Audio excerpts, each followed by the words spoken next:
네, 가족의 소중한 순간을 준비하는 신영증권의 에이펙스 패밀리 서비스.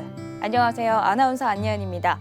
오늘은 에이펙스 패밀리 서비스 상품 중 하나인 에이펙스 태아 신탁에 대해서 알아보도록 하겠습니다.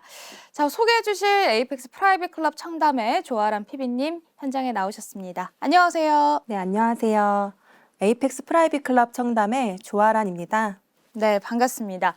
오늘 소개해 주실 상품은 신영증권의 손주사랑 신탁 광고처럼 손주 바보를 예약하고 있는 예비 할머니, 할아버지들의 마음을 담아서 출시한 상품이라고 제가 들었는데 맞을까요?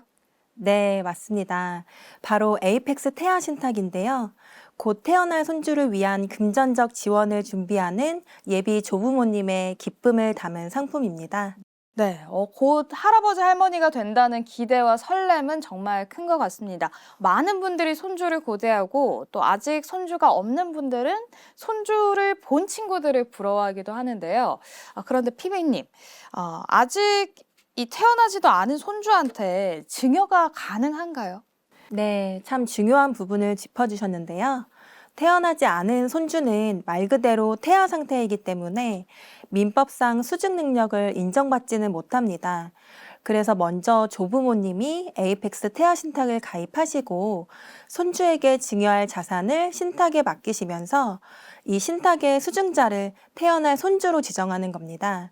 그리고 손주가 태어나면 손주의 계좌를 개설하고 수증자로 지정했던 손주의 계좌가 개설이 되면 사전에 맡겨둔 자산이 손주 계좌로 안전하게 이전되는 구조입니다. 네, 이렇게 설명을 해주시니까 구조가 이해가 되네요. 피비님, 그러면 한 가지 궁금한 게 있습니다. 저희가 지난 시간에 결혼과 출산의 증여재산 공제에 대해서 한번 알아봤었잖아요. 혹시 손주에 대해서도 이런 혜택이 있는지 궁금해요. 네, 현 세법상 조부모가 손주에게 증여할 경우 미성년자는 2천만 원, 성년자는 5천만 원의 증여재산 공제를 받으실 수 있으세요. 이 제도를 활용하여 손주가 태어난 시점부터 결혼까지 장기적인 증여 계획을 준비하시면 많은 세금을 아끼실 수 있습니다. 한번 예를 들어 볼게요. 손주가 태어날 때 2천만 원을 증여하고 10살이 되는 해에 다시 2천만 원을 증여합니다. 그리고 다시 10년 뒤 손주가 성인이 되면 5천만 원을 증여합니다. 또 30세에도 5천만 원을 증여하고 손주가 결혼할 때 결혼 출산 공제를 활용하여 1억 원을 증여합니다. 아나운서님, 지금까지 얼마를 증여했을까요? 0살, 10살에 2천만 원씩이고 20살, 30살에 5천만 원씩 그리고 결혼할 때 1억 더해보면 총 2억 4천만 원이 나오는데요. 네, 맞습니다. 그럼 증여세는 과연 얼마나 나올까요? 답을 알 것 같은데 혹시 한 푼도 안 나오나요? 네, 맞습니다. 만약 손주가 결혼할 때 한 번에 2억 4천만 원을 증여한다고 하면 결혼 출산공제와 기본공제를 받더라도 9천만 원에 대해서는 증여세를 납부하셔야 해요. 네. 하지만 이렇게 증여재산 공제 제도를 최대한 활용하면 증여세 부담을 많이 줄일 수 있는 것입니다. 이것만 봐도 사전에 증여를 위한 계획을 세우는 것이 얼마나 중요한지 알 수 있으시겠죠? 네, 손주가 세상에 태어난 순간부터 성인이 될 때까지 모든 순간에 걸친 증여 플랜을 설계해보면 좋을 것 같다는 생각이 듭니다. 동시에 굉장히 긴 시간을 생각하고 준비해야 하는 만큼 전문가의 도움을 받는 게 좋지 않을까 이런 생각도 함께 드는데 그런데 피비님 걱정스러운 부분이 한 가지가 있습니다. 이제 막 태어난 손주에게 재산을 증여를 하더라도 사실 재산 관리는 손주의 엄마, 아빠 그러니까 자식과 사위 혹은 며느리가 관리를 하게 되잖아요. 내가 증여한 자금이 손주를 위해서 잘 쓰일지 이 부분이 좀 걱정이 될 것 같은데 이런 부분도 해결을 할 수 있는 방법이 있을까요? 네, 참 좋은 질문 해주셨어요. 에이펙스 태아 신탁은 증여 이후에도 자금이 오직 손주만을 위해 쓰일 수 있도록 통제하거나 운용할 수 있다는 점이 가장 큰 매력 포인트라고 할 수 있는데요. 예를 들어 증여 후의 재산의 인출 사유를 손주의 유학자금 등으로 제한할 수 있는 것입니다. 손주가 태어나면 손주 계좌를 만들어서 신탁 재산을 이전한다고 말씀드렸죠. 네. 그러면 그 계좌에서 돈을 꺼낼 때 이렇게 미리 지정한 인출 사유에 해당할 경우에만 재산을 인출할 수 있는 겁니다. 이외에도 여러 방법으로 손주만을 위한 신탁이 될 수 있도록 신탁 계약으로 정하실 수 있습니다. 네.